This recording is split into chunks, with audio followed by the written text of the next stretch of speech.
When I found out my boyfriend was cheating with my best friend, I didn't scream. I didn't cry. I smiled, because I knew exactly how I was going to destroy both of them, slowly, piece by piece. I met Daniel in college. We had one of those classic meet, cute moments.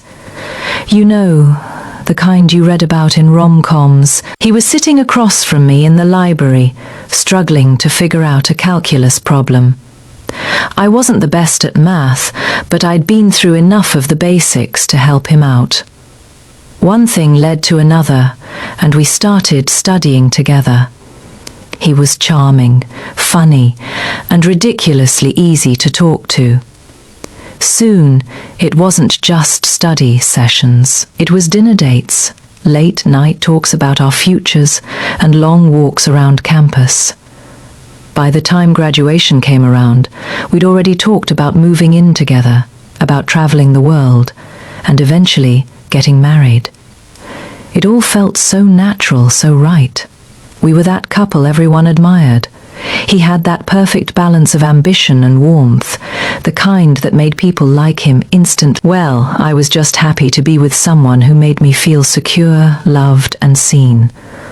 As much as people said we were the perfect couple, there was always this little voice in my head wondering if maybe we weren't perfect after all. But I pushed those thoughts down, because why wouldn't we be? We had everything going for us, a solid relationship, shared dreams, and the kind of connection that made everyone say, Then there was Emily, my best friend since high school. She and I had been through thick and thin. We'd survived everything together, heartaches, breakups, family drama, and even a few years of living together when she couldn't afford rent. She knew my deepest secrets, my fears, and everything I thought I could never tell anyone else, and I trusted her. We'd promised we'd always be there for each other, no matter what. She was like a sister to me.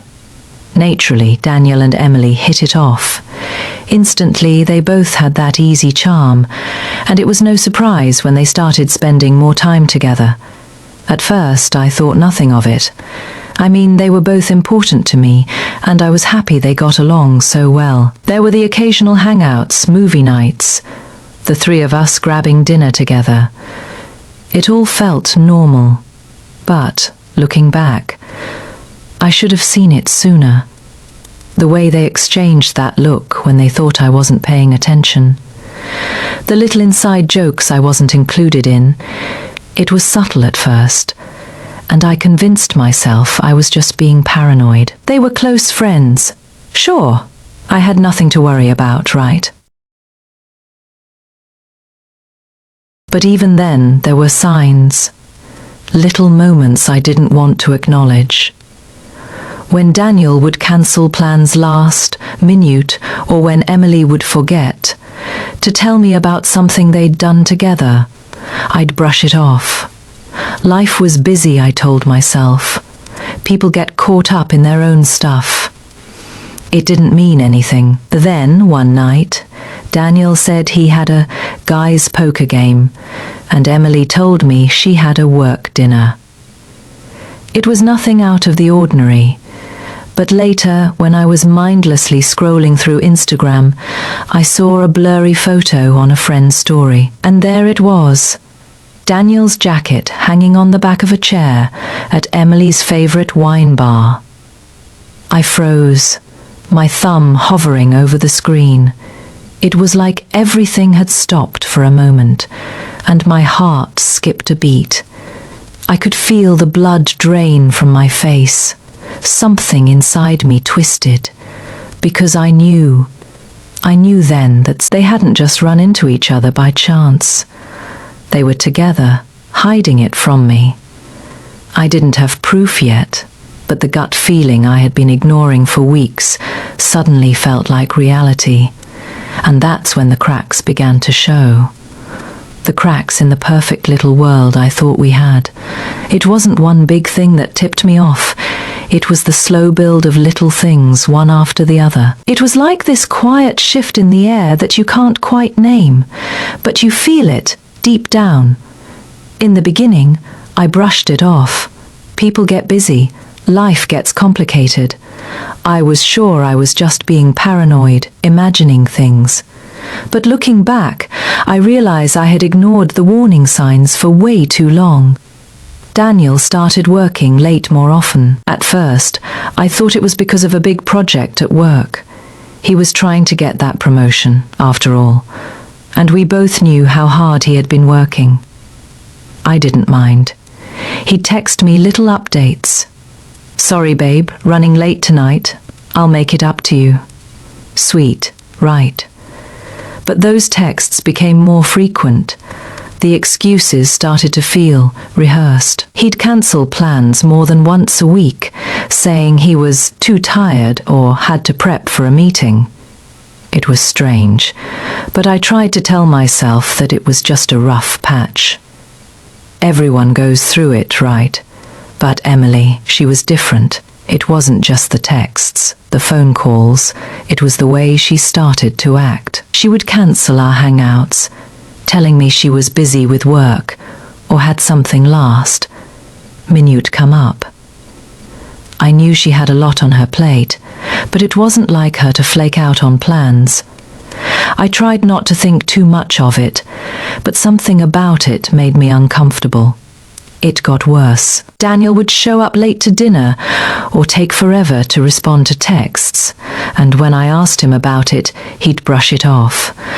"I told you I was busy," he'd say, like I was overreacting. But Emily seemed more distant too. She'd reply with short texts, avoid eye contact when we hung out, and made excuses about needing to leave early. She started showing up less, and when she did, she'd often be on her phone or distracted. I told myself I was just imagining things. Maybe they were both just overwhelmed. Maybe I was too clingy. But every time Daniel made one of those work-late excuses, I felt like I was losing a little piece of him.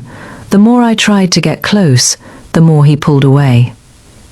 And Emily, she'd become a silent observer, like she didn't want to be part of our world anymore.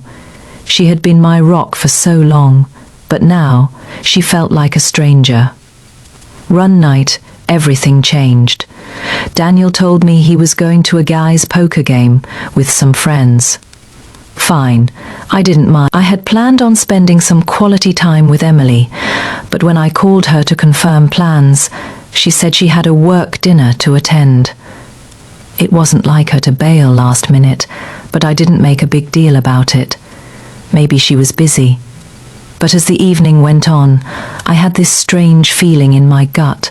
Something wasn't right. I decided to relax, watch a movie, and clear my head. That's when I opened Instagram, absent-mindedly scrolling through stories. And then, there it was. A blurry photo posted by one of our mutual friends. And there it was, Daniel's jacket, hanging on the back of a chair, unmistakable. It was the same jacket he'd worn that evening. My heart dropped into my stomach. The setting looked familiar. Emily's favorite wine bar. I had to blink a few times to process what I was seeing. This wasn't a coincidence. My mind raced as I stared at the photo. Why was Daniel at Emily's favorite spot? They weren't supposed to be there together. I sat there frozen, phone in hand, my heart pounding in my chest. It was like a switch had flipped in my brain. The pieces all started to fit into place. The missed plans, the sudden distance, the coldness I hadn't been able to explain. They'd been hiding something, and now I had proof. I told myself not to overreact. It could be innocent. Maybe Daniel had just bumped into some colleagues. Maybe Emily was there with someone else. But my gut was screaming at me that something more was going on. I waited. The next morning, I acted like everything was normal. I didn't confront Daniel or Emily right away. I wasn't sure what to do, but I knew I needed to be smart. I couldn't let them know I had figured it out yet, so I started paying closer attention to everything. I kept my eyes open for more signs, more clues. And that's when I began to notice how things were slipping. Daniel's behavior became even more inconsistent. One day, he'd be all over me, telling me how much he loved me, making plans for the weekend. But the next day, he'd be distant. He started leaving his phone unlocked when he was in the shower, and that's when I started looking for answers. The first time I went through his phone, I found dozens of flirty texts from Emily. Casual things like, "I miss you," and "Can't wait to see you again tonight." It was enough to make my stomach turn. I wasn't naive. I knew what it meant. There were photos, 2 shots of them together in places they'd both lied about visiting. But the real punch in the gut came when I found the video. It was a video Emily had posted. It was from a night at her place, and there she was, filming herself kissing Daniel. The caption read, "He's mine now." I sat back in shock, my hands shaking as I stared at the screen. I wanted to scream. I wanted to throw the phone across the room, but instead I just felt numb. The sadness, the disbelief, the anger, they all boiled up inside me, but they were quickly replaced by something colder, something sharper. I wasn't going to cry. I wasn't going to beg for answers. I was going to make them regret every second of this. I had everything I needed. The truth was in my hands. Now it was time to make them face it. I didn't confront them right away, not immediately anyway. Part of me wanted to scream at them both, demand answers, but I wasn't stupid. I knew I needed to be smart about this. I needed to gather proof. Hard, irrefutable proof. The kind of evidence that left no room for excuses. So I decided to play dumb. I smiled, acted like everything was fine. I wanted them to think I was completely oblivious. That was my first move. I couldn't let them see what I already knew. I wanted them to dig their own graves. The first thing I did was go through Daniel's phone. I knew he'd left it unlocked the night before. He was always careless like that. But I wasn't going to just glance through his texts. No, I was going to find everything. I waited until he was in the shower and then grabbed his phone, my heart pounding as I unlocked it. And there it was. Texts from Emily, flirty ones. Dozens of them. The kind of texts you send someone you're in way more than just a friendship with. "I miss you. I can't wait to see you tonight. And I'm counting down the days until we can be together." The words stung, but I forced myself to keep reading. I knew this wasn't just a one-time thing. This had been going on for a while, but I didn't stop there. I kept scrolling, desperate to find more. That's when I saw it. Hotel booking confirmations. They'd stayed at a hotel together. Twice. The dates lined up with when Daniel had told me he was working late or had plans with friends.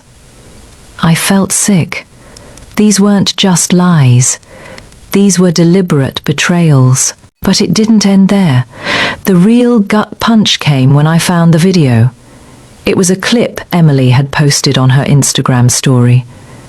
I clicked on it, and my heart dropped into my stomach as I watched the two of them together in her apartment, laughing, sharing a bottle of wine. And then, there it was, Emily, with her phone in her hand, filming herself kissing Daniel on the lips. The caption read, "He's mine now." I stared at the screen for what felt like forever. My body went cold. I wanted to throw the phone across the room, scream at the top of my lungs, but I couldn't. I didn't. I stayed perfectly still, because in that moment, I realized something. I wasn't going to be the person who cried, who begged for answers. I was going to make them regret every single moment of this. I didn't even need to confront them yet. I already had the truth. I knew what they were doing, And now I was going to make them face it in the most humiliating way possible. They thought they could get away with this, that I would never figure it out. They were wrong. I sat on the edge of the bed, phone in hand, heart pounding in my chest, thinking about what to do next. It wasn't just about catching them anymore. It was about taking control. I wasn't going to let them ruin me. I wasn't going to let their betrayal destroy me. I was going to use it. I was going to turn the tables and make them regret the day they thought they could lie to me. At first, I was consumed by the anger, the hurt. But then something shifted. I realized I didn't want to cry. I didn't want to beg for an explanation or a half-assed apology. No, I wanted something much more satisfying. The first thing I needed was time. I needed to think, to plan, because I knew one thing for sure. Daniel and Emily weren't going to get away with this.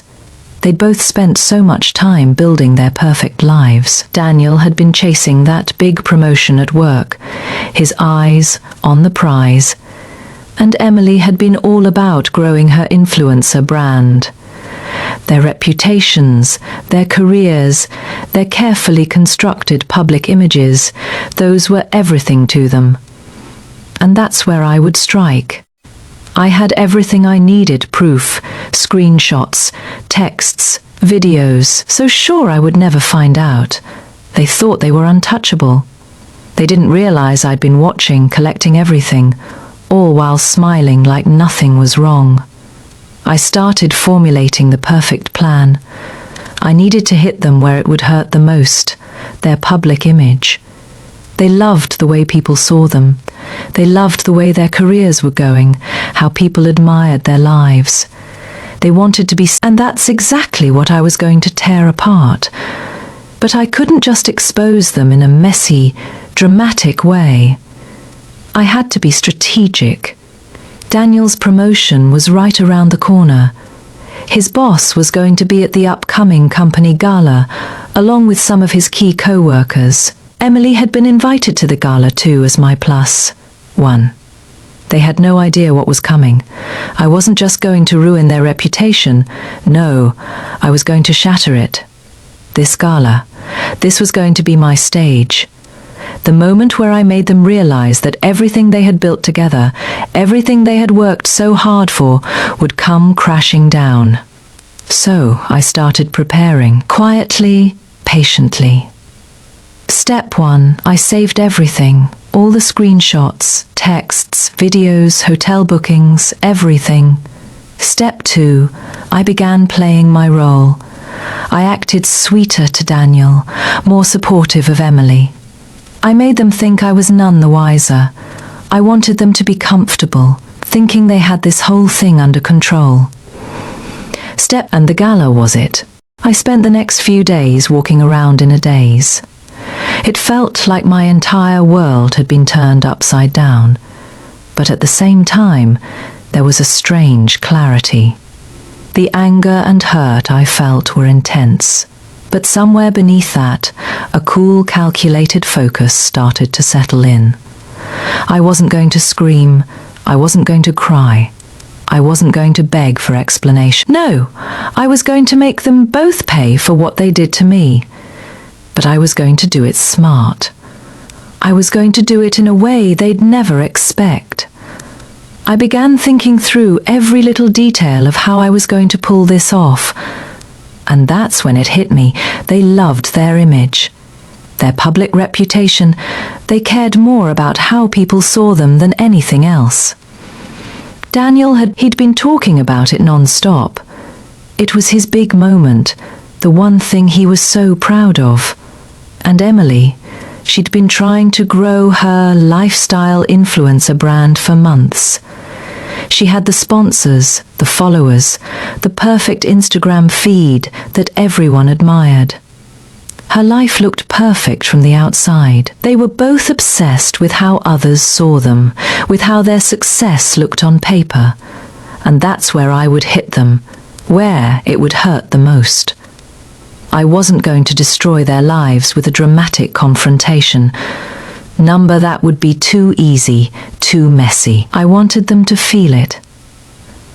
The slow burn of watching everything they cared about fall apart, piece by piece, in front of their eyes. I wanted them to watch as they lost the one thing they never thought they could lose: respect. I started quietly gathering everything. I had their texts, their hotel bookings, the photos and that video. I saved it all. I knew I couldn't let them see how much it hurt me. I had to keep it together. Every moment, every detail mattered. I wasn't going to let them slip through my fingers. Then I began watching them. I kept up appearances. I acted like everything was normal. I acted sweet to Daniel, like nothing was wrong. I was there for Emily, pretending to... I needed to get closer to them, closer than they realized.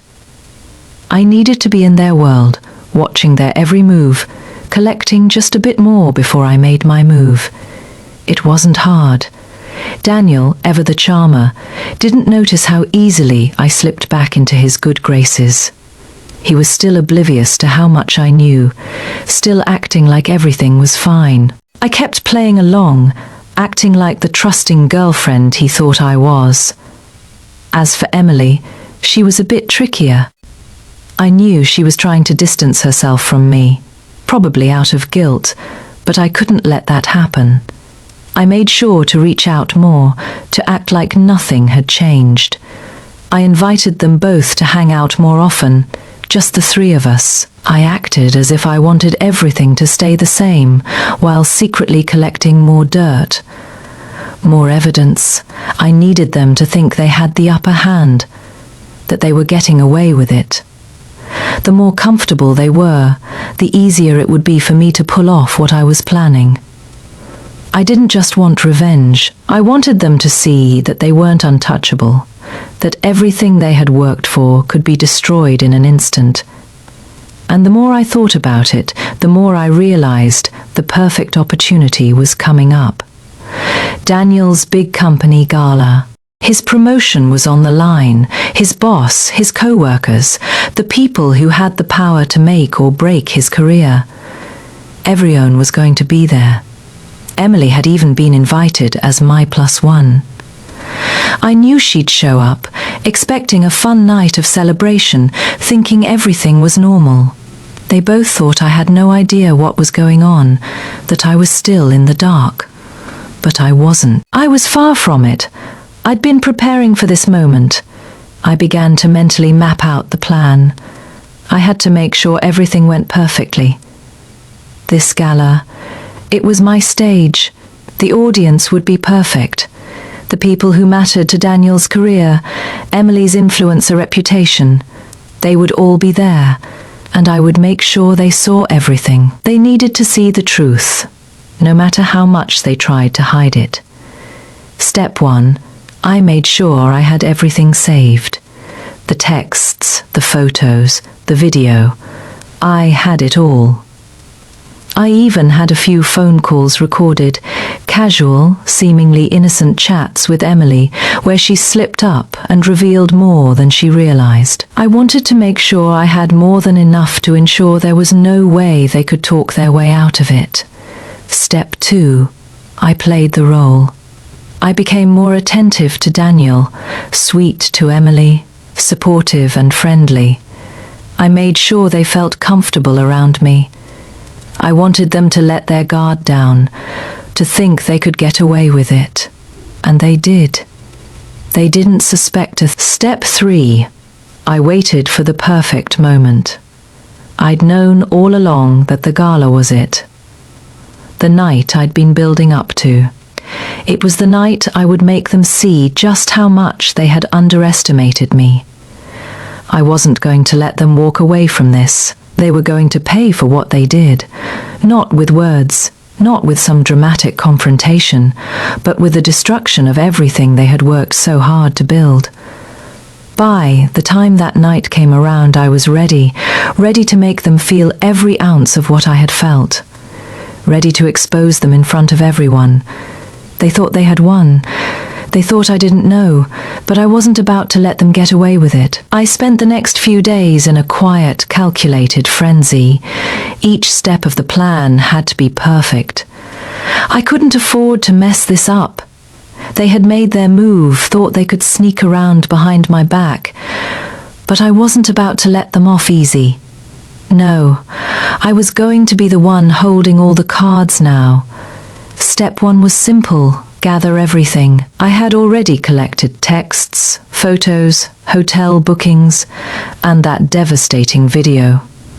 I had more than enough to destroy their carefully constructed lives. But I didn't stop there. I needed more. Something extra to make sure they couldn't just squirm their way out of it. I knew Daniel was a creature of habit. He'd often leave his phone unlocked around the house, especially when he was distracted by something like his gaming or watching television. One night, when he was deep into a game of Call of Duty, I slipped into the kitchen, grabbed his phone from the coffee table, and started scrolling. I felt a strange sense of power as I dug through his messages. Every single one of Emily's flirty texts, every little detail of their secret meetings, was still there. But this time, I didn't just stop at the texts. I went deeper. I read through his conversations with his colleagues, checked his social media accounts, anything that might give me more insight into their... I wasn't just collecting evidence. I was building the perfect storm. Then I turned to Emily. She was harder to track down. She wasn't as careless with her phone, but she was still too caught up in her own world to realize how much I was watching. I sent her a few casual texts, acting like everything was fine between us. I didn't want her to get suspicious, she replied quickly, as always. But her tone had changed over time. There was an odd coldness to her replies. Now, something I hadn't noticed before, but I kept it going. I started showing up at places she frequented, pretending like I wanted to hang out like old times.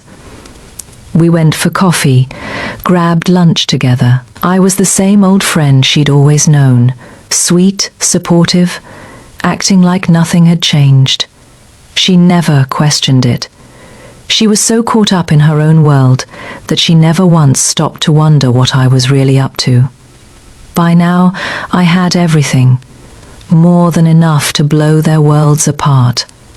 I had their texts, their pictures, their lies, and now the gala was coming up, and Emily had already confirmed she would be my plus. I knew Daniel was nervous about the night. His promotion was on the line, and I could tell he was desperate to make the right impression. It was his big moment, the moment he'd been working so hard for.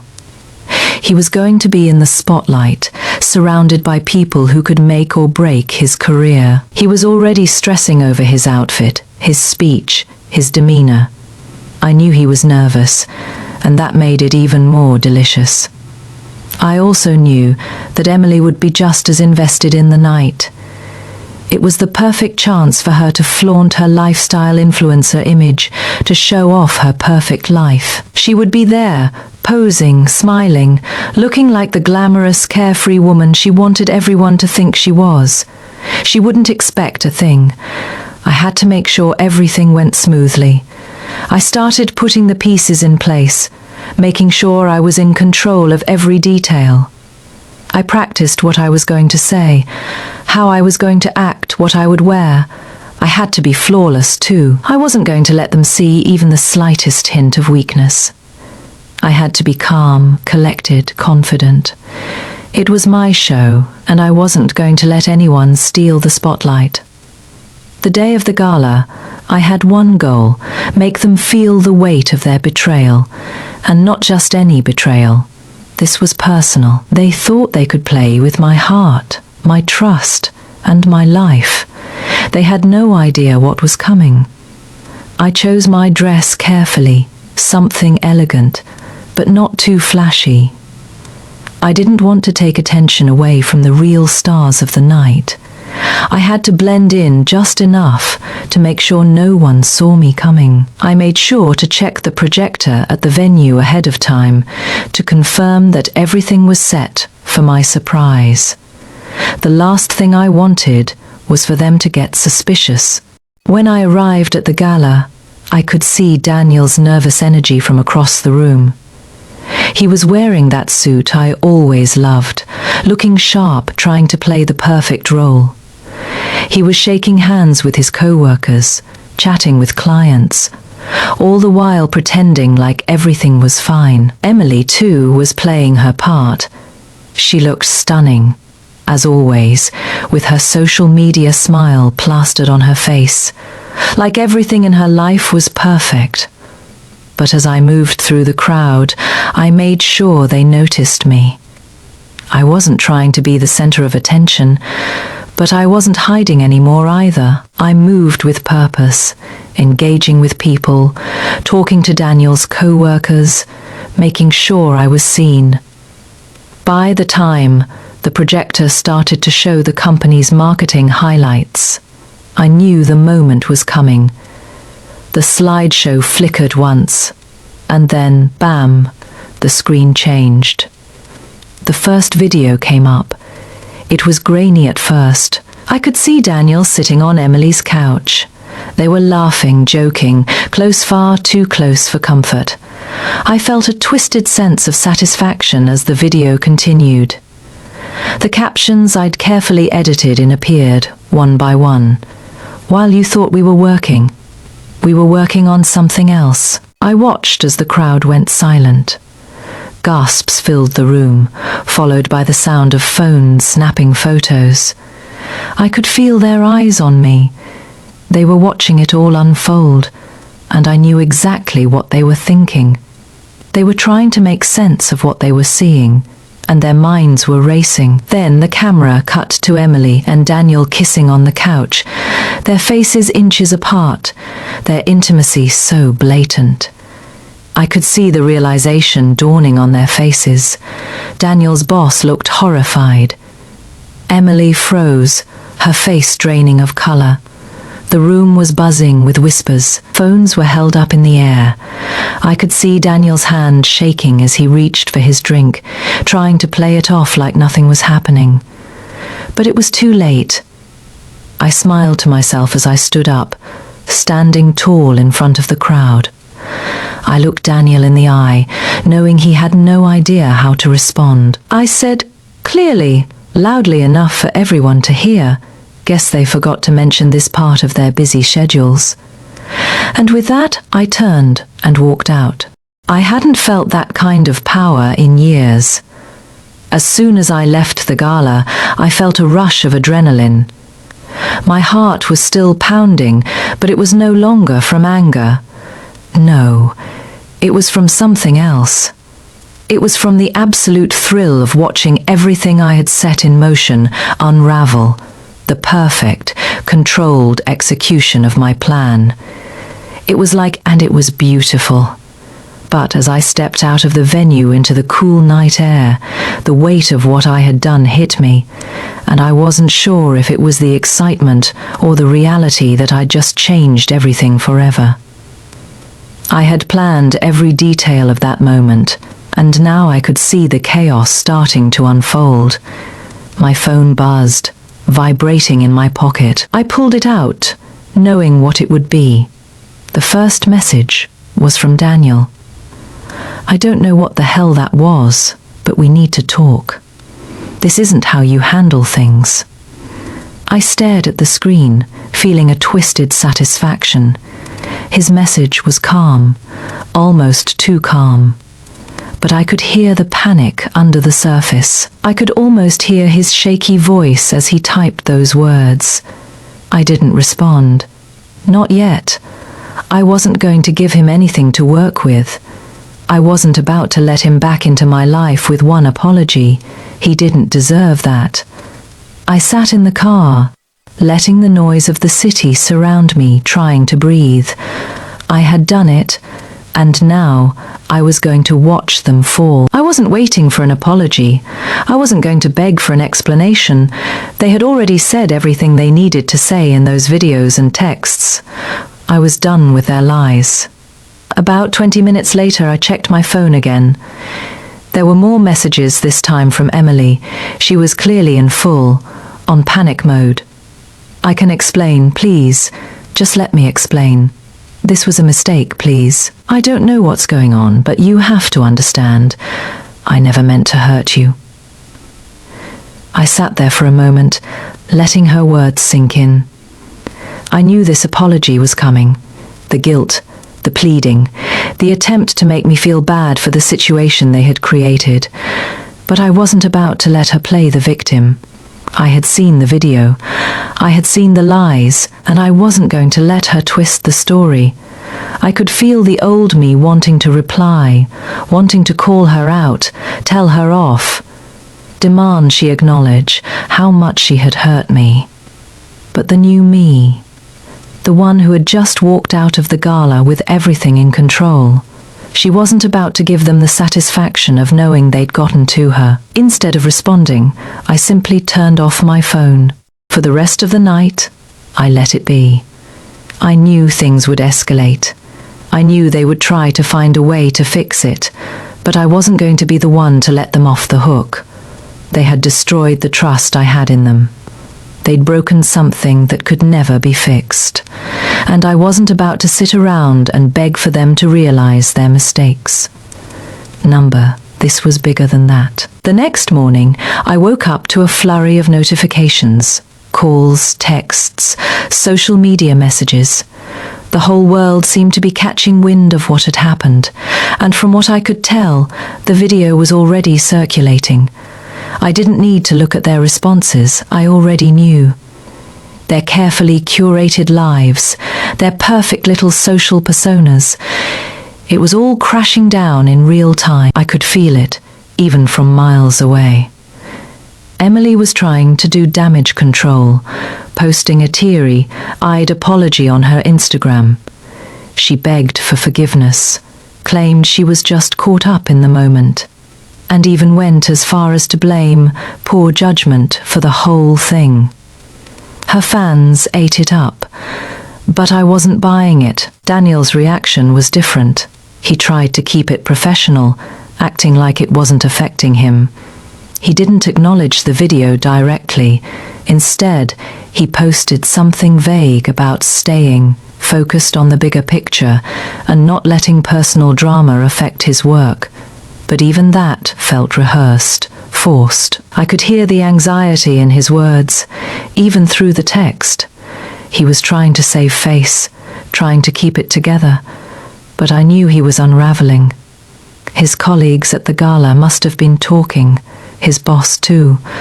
I was sure the fallout would be even worse when they realized the full extent of the situation. I stayed quiet, letting them make all the moves. I wasn't interested in their apology. I wasn't interested in hearing them try to explain away their behavior. I had gotten what I wanted. I had made sure the world saw them for who they really were, and now they were left to clean up the mess.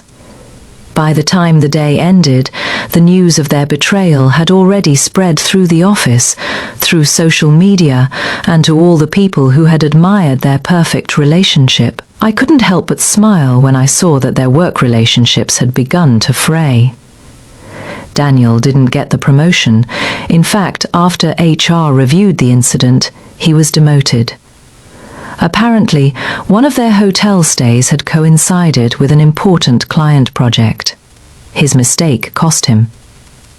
Big time. As for Emily, her lifestyle influencer career was crumbling.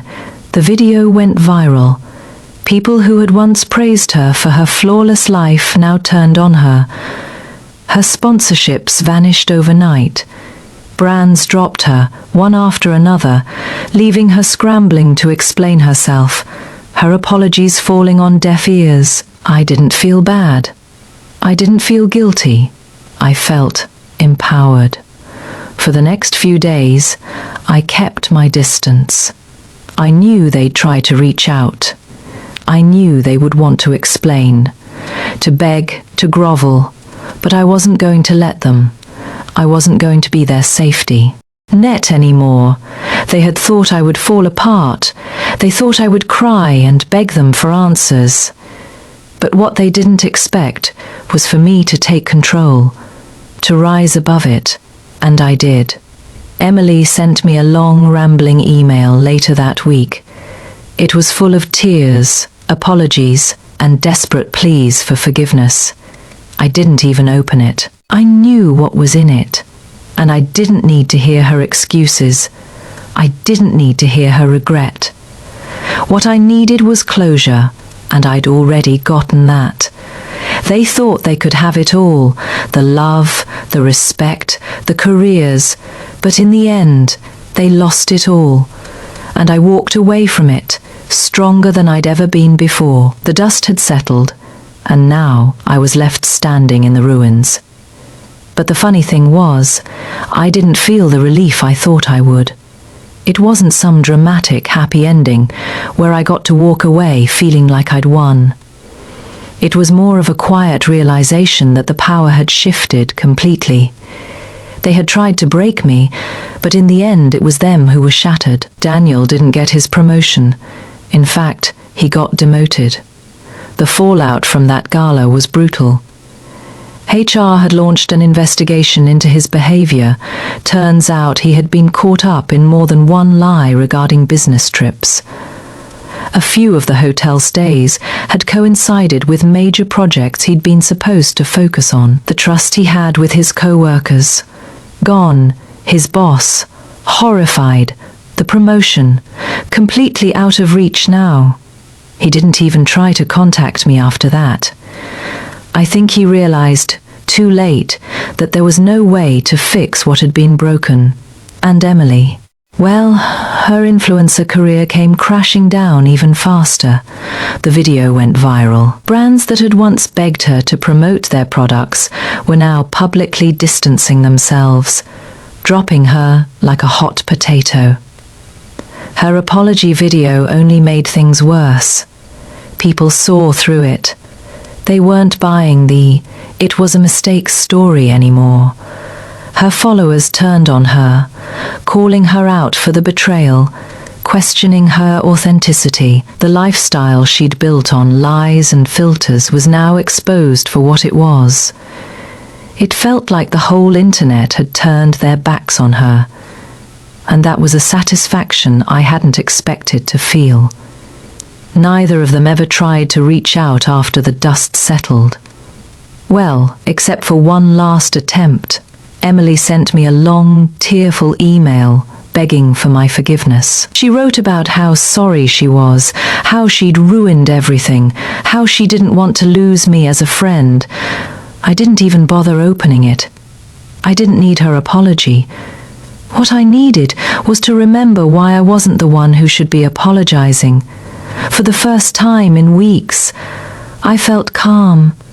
There was no anger anymore, no sadness, just peace. I had taken control of my own life, and I was moving on.